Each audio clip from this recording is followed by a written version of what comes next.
뒤죽박죽합니다. 앞으로 갔다가 뒤로 갔다가. 그런데 오늘 우리가 이 말씀을 통해서 하나님 은혜를 살펴보려고 하는데요. 자, 군인들이 야간에 침투 작전을 하게 되면 위장 옷을 입고 빛의 노출을 방지하기 위해서 위장 크림을 까맣게 얼굴과 손과 노출된 부위에 바르게 됩니다. 그리고 적군과 아군을 구분하기 위해서 철모나 팔뚝에 흰 천이나 아니면 다른 천을 두르고 행동과 이 규칙과 암호를 철저하게 숙지를 해놓고 작전을 시작하게 됩니다. 그래서 만약 암호를 잃어버리게 되면 누구의 손에 죽을 수 있어요? 아군의 손에도 죽을 수가 있습니다. 그러니까 아무리 머리 나빠도 뭐는 외워야 돼요? 암호는 외워야 됩니다. 이게 야간에 작전을 나가는 군인들의 모습이에요. 그런데 7장에 나오는 기드온의 군대를 보면 전혀 싸우러 가는 군대 같지가 않습니다. 뭘로 무장하고 가요? 나팔과 횃불로 무장을 하고 갑니다. 그들에게는 칼이나 창이 지급되지 않았어요. 오직 횃불을 감출 수 있는 빈 항아리만 하나씩 주어질 뿐입니다. 아니, 전쟁을 하러 가는데 빈 항아리는 왜 갖고 물 들어갑니까? 전혀 전쟁에 도움이 되지 않는 횃불이나 빈 항아리를 들고 갑니다. 아마 기드온은요, 시작부터 끝까지 뭐를 시험 받냐면 믿음을 시험을 받습니다. 끝까지 자신의 믿음을 확인해야만 됐습니다. 하나님께서는 싸우겠다고 모여든 백성들을 거의 다 돌려보내고 300명만 남겼습니다. 그리고 이제 진짜 전쟁을 하러 가는데 싸우러 갈 때도 항아리만 주시고 창이나 칼이나 이런 것들은 일절 주시지를 않았습니다. 밤에 가는데 빛도 안 보이게 하기 위해서 까만 거를 바르는데 뭘 들고 가요? 지금 이스라엘 군대는 횃불 들고 가고 나팔을 들고 가요. 300명밖에 안 되는 사람이 밤에 횃불 켜고 나팔 불면 나 여기 있습니다, 잡아가세요, 이 얘기밖에 안 되잖아요. 도저히 이루어질 수 없는 전쟁. 이건 오히려 나갔다가는 개죽음밖에 안 되는 전쟁입니다. 그러니까 도저히 순종할 수가 없어요. 그럼에도 불구하고 기드온은 어떻게 해요? 그 말에 순종을 하고 가게 됩니다. 기드온이 왜 순종할까요? 예? 예. 자, 그런 여러 가지가 이유가 있는데요. 우리는 이렇게 정의할 수가 있습니다. 오직 하나의 믿음 때문에 그렇습니다. 어떤 믿음이요? 오직 예. 하나님의 생각은 내 생각과 다르고 하나님의 길은 내 길과 다르며 하나님은 나보다 훨씬 지혜로우시다. 하나님 이렇게 가라고 할 때는 뭔가 이유가 있다는 믿음이 기드온에게 있었습니다. 이 믿음이 없으면 절대로 끝까지 하나님 앞에 순종할 수가 없다는 겁니다. 물론 지금 눈앞에 보이는 일은 이해할 수가 없어요. 전쟁하러 가는데 횃불 들고 항아리 들고 가면 이거 뭐하러 가는 거예요? 밤에 강에 도슬비 잡으러 가거나 물고기 잡아서 천여파하러 가는 거지 이게 무슨 전쟁하러 가는 겁니까? 그런데 분명한 사실 하나는 하나님이 나보다 지혜로우시다는 겁니다. 하나님의 300명의 용사를 횃불과 나팔로 무장시킨 것은 그 전쟁을 통해서 누구에게? 지금 살아가는 우리들에게 뭔가를 들려주고 싶어 하시기 때문에 그렇다는 겁니다. 사실 아무리 심리전을 쓴다고 해도요, 횃불이나 나팔만 가지고 승리할 수는 절대 없습니다. 그럼에도 불구하고 하나님께서 기드온의 군대를 이렇게 무장시킨 것은 오늘 우리 싸움에서 진리의 선포가 얼마나 강력하며 사탄의 역사를 무력화시키기에 부족함이 없는지를 보여주기 위해서 이런 방법을 동원하시는 거예요. 자, 성경에 보면 나팔과 횃불은 모두 다 뭘 상징하냐면 진리를 상징합니다. 물론 그 역할은 조금 달라요. 횃불은 그냥 조용히 그 자리에서 불을 밝히는 거예요. 아무 소리 없이 사실을 그대로 드러내는 거죠. 근데 그렇게 드러내기만 해도 여러분 엄청난 악의 세력들이 무너지는 것을 볼 수 있습니다. 그런데 때로는 좀 더 적극적일 때가 있어요. 그때는 뭘 불어요? 나팔을 붑니다. 바울은 고린도 교회를 향해서 만일 나팔이 분명치 못한 소리를 내면 누가 전쟁을 예비하리요? 라고 말씀합니다. 그러니까 나팔 소리는 진리의 선포를 의미하는 거예요. 여러분, 진리는 가리워져 있을 때는 힘을 발하지 못합니다. 여러분 보세요. 불을 항아리로 덮어놓으면 어떻게 돼요? 아무것도 영향력을 발하지 못합니다. 그러나 이것을 벗겨내면 뭐예요? 어둠이 물러가는 역사가 벌어지는 겁니다. 진리도 마찬가지. 감춰져 있을 때는 힘이 없습니다. 그러나 일단 선포되기만 하면 악의 세력에 더 이상 사람을 속박하거나 속이지를 못하는 거예요. 여러분, 결혼이 성립되려면 두 사람이 사랑하기도 해야 되지만 뭐가 있어야 돼요? 많은 사람이 모인 자리에서 이 두 사람은 이제 결혼했음을 선포합니다. 땅땅땅. 그러면 효력을 발휘하기 시작하는 겁니다. 하나님께서 기도를 통해서 우리에게 보여주고 싶어하는 것이 무엇이냐면, 눈에는 보이지 않지만 우리의 삶과 정신을 지배하고 있는 엄청난 세력들이 있는데, 그 세력들을 몰아내려면 진리를 선포해야 된다는 겁니다. 이걸 보여주는 하나의 사건이 있어요. 믿음으로 의롭다 하심을 얻는다는 하나의 진리가 가리워졌을 때, 이 얘기 누가 했죠? 마틴 루터가. 예? 중세시대 때. 자, 이 진리를 선포했을 때 무려 1000년 동안, 예수님 이후로부터 1000년 동안 중세 암흑기가 있었죠. 그때 뭘로 하냐면, 사람들은 종교적인 노예로 살았어요.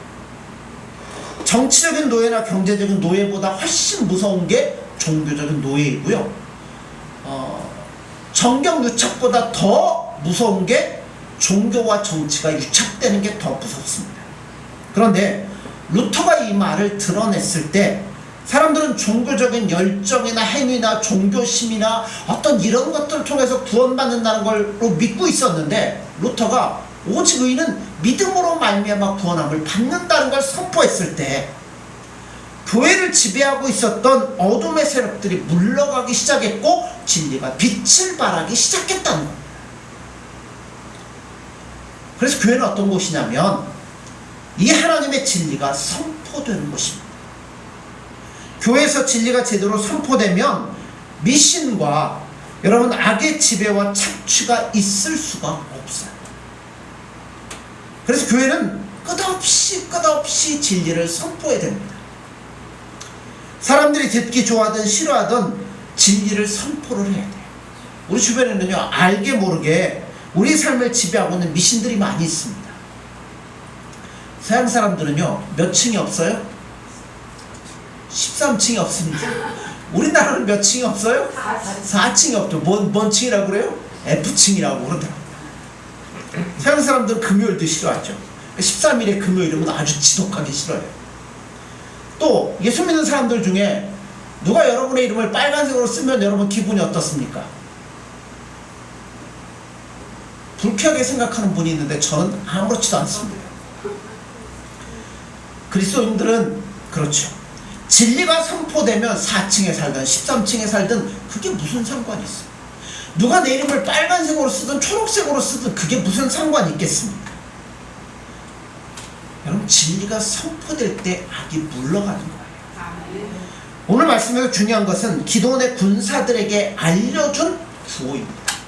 구호가 뭐예요? 여호와를 위하라, 기도원을 위하라.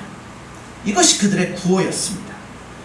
야간 작전을 수행할 때 구호나 암호를 말하는 것은 자신이 어디에 속해 있는가를 밝히는 것과 동시에 또 내 생명을 지키는 일이기도 합니다. 아무리 정신이 없어도요, 암호는 꼭 외우고 가야 됩니다. 그런데 기도원의 군대는 구호가 뭐예요? 여호와를 위하라, 기도원을 위하라. 여기서 중요한 것은 기드온과 하나님의 이름이 나란히 나온다는 겁니다. 이거는 기드온이 철저하게 하나님께 헌신되었으며 하나님이 그를 지금 그의 오른팔로 사용하고 계시다는 겁니다. 그러니까 하나님과 기드온 사이는 조그만 틈도 없어요. 여러 과정과 여러 일들을 통해서 기드온이 뭐 한 거예요? 하나님을 완전히 신뢰했고 이제는 하나님이 뭐라고만 하면 철석같이 그대로 믿고 나아가는 밀착관계가 생성된 겁니다. 기드온은 하나님의 손에 꽉 붙들려 있으며 그의 말씀에 전적으로 헌신되었습니다. 이게 승리의 비결입니다. 여러분들 승리하고 싶으십니까? 예수님 앞에 철석같이 붙어 계시면 돼요. 기드온은 자기 마음에 있는 불신은, 왜 불신이 없겠어? 300명 데리고 그때까지 마음이 얼마나 흔들렸겠어요. 자, 근데 뭐 꿈에 이제 내려가서 그 꿈의 해석도 들었고, 자 이제 가라 그러니까 항아리에 뿔만 주는데 뭐하러 갑니까? 그럼에도 불구하고 기드온이 하나님께 밀착되어 있기 때문에 그 말씀 앞에 그대로 순종을 하는 거예요.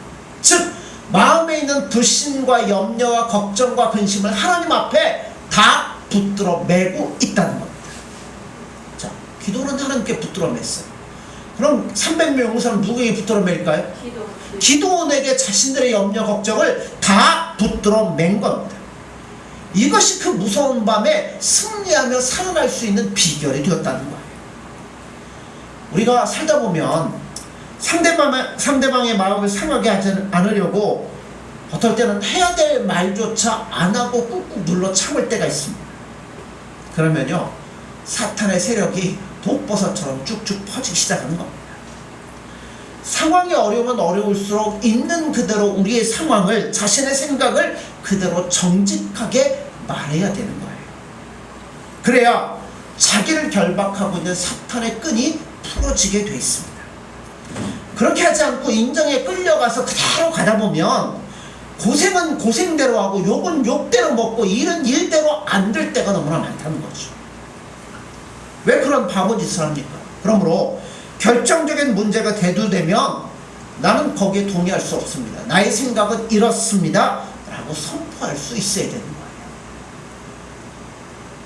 선포하라고 그러니까 아무것도 아닌 일에 고래고래 소리를 지르면 선포라고 생각하는데요, 그거는 절대 아닙니다. 어떤 문제에 대해서 예수 믿는 나의 입장을 그대로 밝히라는 겁니다. 자녀가 자신이 믿는 바를 분명히 이야기하면 부모가 자녀를 무시할 수 없어요. 아내가 자신이 믿는 바를 정직하게 밝히면 남편이 마구 윽박지를 수가 없습니다. 하나님은 누군가 하나님의 뜻을 이야기해 주기를 원하십니다. 그리고 그 누군가가 자기 입으로 하나님의 뜻을 대변할 때 하나님이 그 말 속에 뭐 하시는 거예요?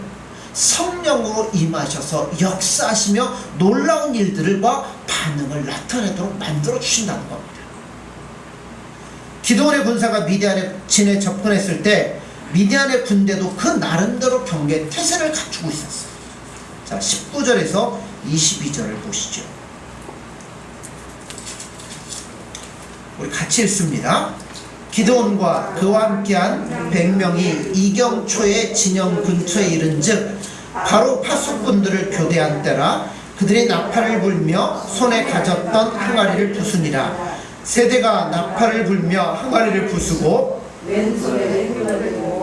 오른손에 나팔을 들어 불며 외쳐 이르되 여호와와 기드온의 칼이다 하고 각기 제자리에 서서 그 진영을 에워싸매 그 온 진영의 군사들이 뛰고 부르짖으며 도망하였는데 300명이 나팔을 불 때 여호와께서 그 온 진영에서 친구끼리 칼로 치게 하심으로 적군이 도망하여 스레라의 벳시다에 이르고 또 답밭에 가까운 아벨무올라의 경계에 이르렀으며.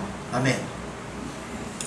기드온의 용사들이 하나님의 말씀에 순종하여 항아리를 깨고 나팔을 불고 횃불을 들고 구호를 외쳤을 때 놀라운 일들이 벌어졌습니다.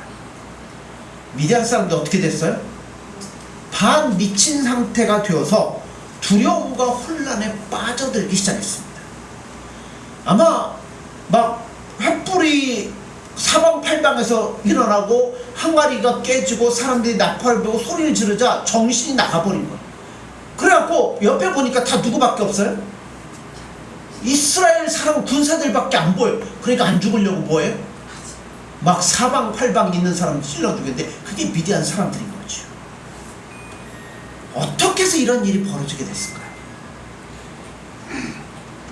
하나님께서 딱 한 가지만 한 거예요. 그들에게서 정상적인 분별력을 빼앗아 가신 거예요. 폭동은요, 가끔 뭐 미국 같은 데 보면 막 폭동 일어나고 그러잖아요. 폭동은 두려움과 공포 때문에 일어나게 되는데 당장 무슨 일이 생길 것 같은 두려움에 사로잡히다 보니까 뭐를 못하냐면 정상적인 분별력이 사라지게 돼요. 그래서 혼자라도 살기 위해서 질서와 어떤 규칙과 명령을 다 무시한 채 눈에 보이는 대로 빼앗고 죽이고 겁탈하는 일들이 벌어지게 되는 겁니다. 어떻게 보면 하나님 세상을 심판하는 하나의 방법이기도 합니다. 미디안 사람들이 공포와 혼란의 도가니에 빠진 것은 이스라엘 백성들의 목소리가 크고 횃불이 무섭고 그렇기 때문에 그런 건 아니에요. 여러분, 십수만 명 모인 데에서 300명의 횃불 깨고 소리 질러봐야 어떻게 했어요? 저쪽에서 야야 이 정도밖에는 들리지 않을 거라는 겁니다. 그러나 거기에 누가 함께 하셔요? 하나님이 함께 하시기 시작했다는 겁니다. 하나님은 그들의 외침과 함께 손을 들어 미디안 사람들을 심판하기 시작했습니다. 하나님 때로 치면 뭐 연병으로도 치시고 재앙으로도 치시고 뭐 황충을 보내기도 하고 뭐 여러 가지를 하는데 이번에는 그런 거 전혀 안 쓰셨어요. 딱 한 가지, 마음의 평안과 안정을 빼앗고 불안감을 극대화시키셨다는 겁니다. 어떤 의미에서 하나님은 아무것도 안 했어요. 늘 주시던 것 가운데 이 상식적인 분별력을 한순간만 걷어가셨어요. 늘 주시던 은혜를 한순간만 걷어가셨어요. 늘 주시던 평안함을 한순간만 걷어가셨습니다. 근데 그 결과는 뭐였어요? 지옥이었습니다. 하나님은 그 백성들의 작은 소리와 함께 일하시기를 기뻐하십니다. 그들의 소리가 사람들에게는 비록 작은 소리로 들릴지라도 하나님은 그 작은 소리와 함께 하셔서 세상을 살리기도 하시고 심판하시기도 하신다는 겁니다. 여러분, 소리 질렀더니 죽었어요. 이거 어디서 많이 본 사건 아닙니까? 여호수아 때, 여리고성 점령할 때 7바퀴 돌고 소리 질렀더니 성이 와르르 무너졌습니다. 하나님은 이스라엘 백성들의 함성을 그냥 함성이 아니라 하나님의 심판의 소리로 삼으셨다. 그러니까 소리 지르는데 그 소리에다 하나님의 힘을 불어넣으셔서 땅이 흔들리고 지진이 일어나게 하셔서 여리고성을 무너뜨리셨다는 겁니다. 그러니까 이번에도 마찬가지였습니다. 300명이 부르짖을 때 미디안 사람들의 평안과 상식과 기본적인 믿음을 싹 빼앗아 가셨어요. 그랬더니 서로 불안해서 서로가 서로를 찔러 십수만 명이 다 몰살하게 됐다는 겁니다. 자, 무기 안 들고 간 이유가 있죠. 칼 안 들고 간 이유가 있죠. 하나님이라신 오직 평안만 거두셨을 뿐인데 지옥으로 변해버렸다는 겁니다. 예수 우리에게 뭘 주신다고 그래? 평안을 주신다고 그러잖아요. 오늘 우리가 경험하고 있는 것도 마찬가지. 여러분, 주위의 사람들의 마음속에서 평안이라는 것이 점점 사라집니다. 요즘 들어 막 묻지마 폭행 많죠. 어떤 데는 보면 막 죽이겠다고 테러하겠다 이런 것까지 막 올라오죠. 얼마나 사람들의 마음에 뭐가 없어요? 평안함이 사라지기 시작하는 거예요. 다른 사람들에 대한 기본적인 신뢰가 사라지는 겁니다. 부부도 서로를 믿지 못하는 일들이 많습니다. 이것은 우리 주위의 세계가 점점 뭘로 변해? 미디안으로 변해가고 있다는 걸 보여주고 있는 거예요. 하나님은 이런 불신과 불안으로 흔들리는 삶에서 평안의 세계로 우리를 부르시고 싶어 하시는 거예요. 내가 너에게 평안을 주노. 내가 주는 평안은 세상이 주는 것과 같지 않다라고 말씀하잖아요. 그렇게 우리를 불러주지 않으면 우리는 뭐예요? 미디안 사람들과 똑같이 살다가 멸망할 수밖에 없다는 겁니다. 지금 여러분의 마음에 평안이 없으십니까? 불안하십니까? 그렇다면 예수님과 우리의 관계를 다시 한번 생각해 보셔야 돼요. 예수님 빼앗아가면요, 불안해, 두려워, 걱정에 살아갈 수가 없어요. 예수님의 손을 거두시면 우리는 곧 자멸할 수밖에 없다는 겁니다. 내가 살고 있는 이곳이 한순간에 뭘로 바뀔 수 있어요? 지옥으로 바꿔질 수 있다는 겁니다. 저는 여기서 결론적으로 왜 하나님의 300명을 제외한 거의 대부분의 이스라엘 사람들을 돌려보내셨는지를 생각해 보게 됩니다. 왜 돌려보냈을까요? 뭐가 없어서? 그들의 마음속에 믿음이 없었습니다.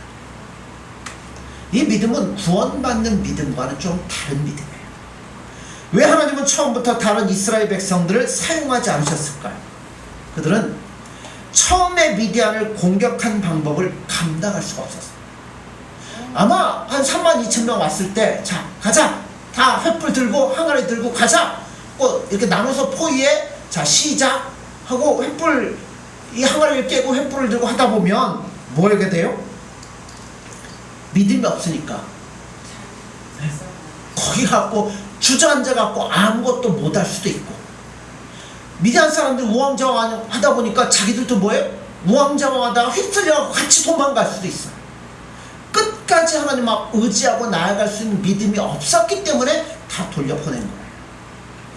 그러나 300명의 용사는 믿음이 있는 사람들이었습니다. 기드온과 함께라면 어디까지 가겠다고요? 갈 때까지 가보겠다는 겁니다. 그들은 비록 눈앞에 벌어지는 일이 상식적으로는 도저히 이해가 안 돼요. 싸우겠다고 하는 사람 다 돌려보내요. 그 다음에 항아리 하고 횃불 들고 나가서 300명이 100명씩 갖고 3면에서 포위를 하라는 거예요. 10수만 명 300명이 포위 갖고 뭘 어떻게 해요? 이거는 인간의 생각으로는 이해가 되지 않아요.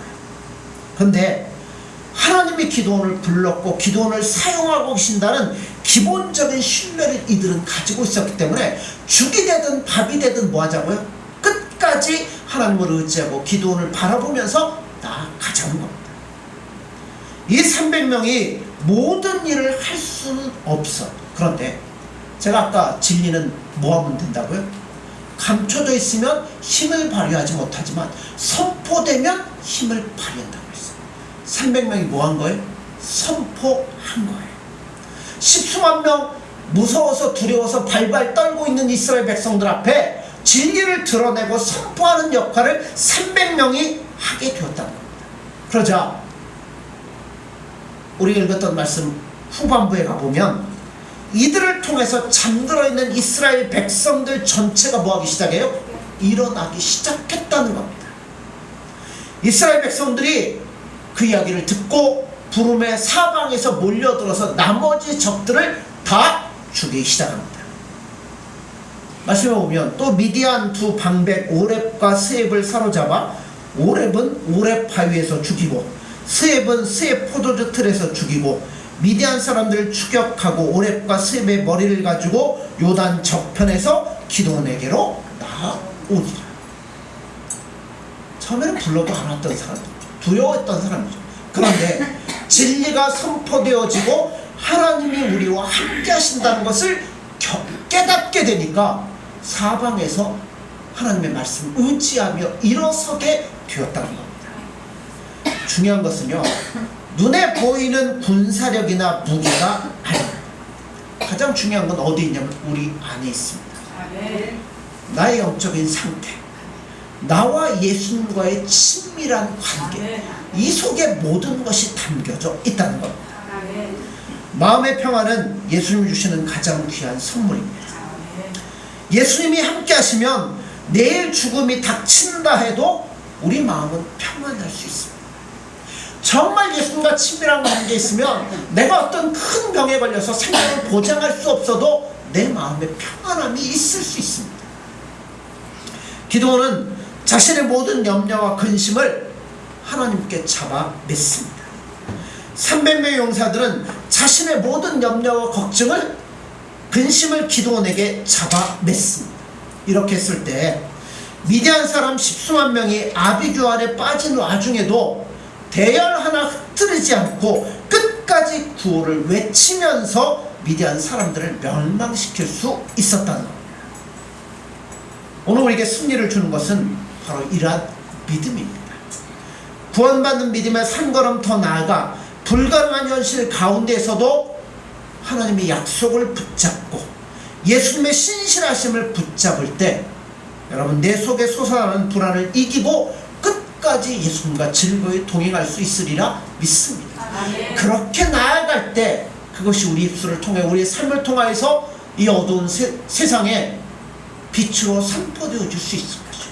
그렇게 되어질 때 세상에 잠들어 있는 것들이 깨어나서 승리할 수 있으리라 믿습니다. 그러므로 우리가 기도원과 300명사처럼 여러분 예수님께 끊임없이 매달리시고 밀착되셔서 승리할 수 있는 저와 여러분들이 되어지기를 간절히 소원합니다. 기도하겠습니다. 예수님 사랑합니다. 또한 감사합니다. 오늘도 연약하고 부정한 우리들을 불러다가 주님의 귀한 자녀 삼아주시고 오늘도 이 기도원과 300용사를 통하여서 우리 마음속에 깨달음을 주시니 감사합니다. 우리도 예수님과 정말 친밀한 관계 속에 살아갈 수 있도록 도와주옵소서. 우리의 삶을 통해서 진리를 선포하는 자들이 되게 도와주옵소서. 끝까지 주님께 밀착하여 기도원의 300명 용사처럼 주님 앞에 아름답게 쓰임받을 수 있는 귀한 신명들이 되도록 함께하여 주옵소서. 예수님의 이름으로 기도드립니다. 아멘.